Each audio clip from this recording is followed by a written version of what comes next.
Futurama takes place 1,000 years from now in New York City, which is a city built on the ruins of New York City.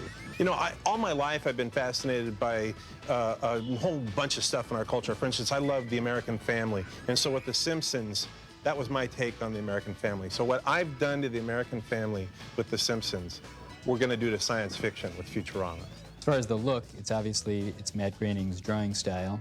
And hopefully that will give it a little familiarity that people appreciate, while at the same time, he's given it a lot of strange twists that you would never see in The Simpsons. And we have aliens and bizarre creatures of every type.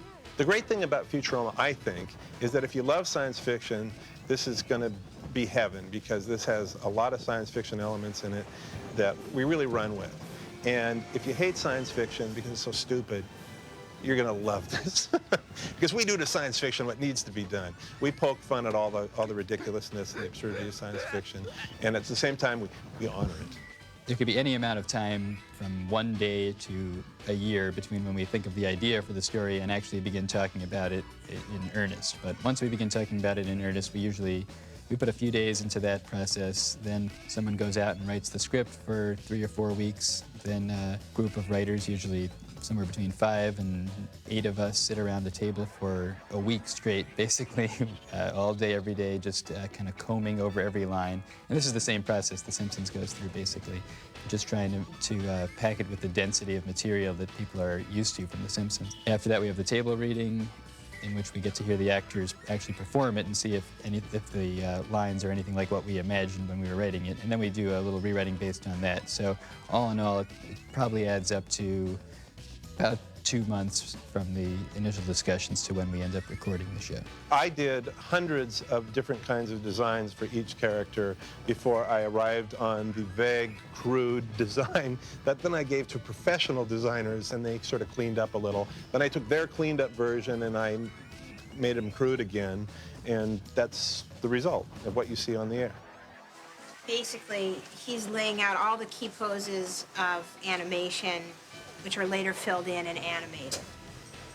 In this case, how to draw Bender, and it basically breaks down, you know, his raw construction so that even though we have 30 layout people, they're all drawing Bender theoretically exactly the same way. The layout people start out with an approved storyboard, which you can see out here, which is basically just a comic book almost of the script. And from there, we go to layout, which are all the poses broken down, and these guys try and follow the storyboard as closely as possible.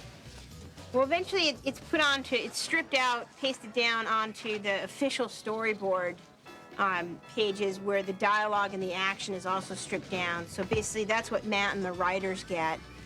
So this is a color lineup of all the lead characters that we're actually color keying in the computer, which basically means picking out the actual colors that the characters and all their wardrobe will be.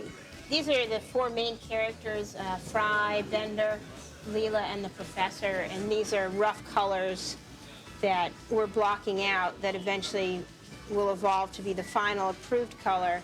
All the 3D models start off as a 2D cleanup drawing that the artists upstairs do, and then basically the drawing comes down here, we map it into the computer, and they essentially build the model directly off of the drawing. The motion of each part is really easy to adjust. So Eric will show you right now that just by sliding a few things, you can get a complex motion to occur, like the opening up of the front bay, the lowering of the back feet, and the cargo bay are all adjusted with a single slider for each object.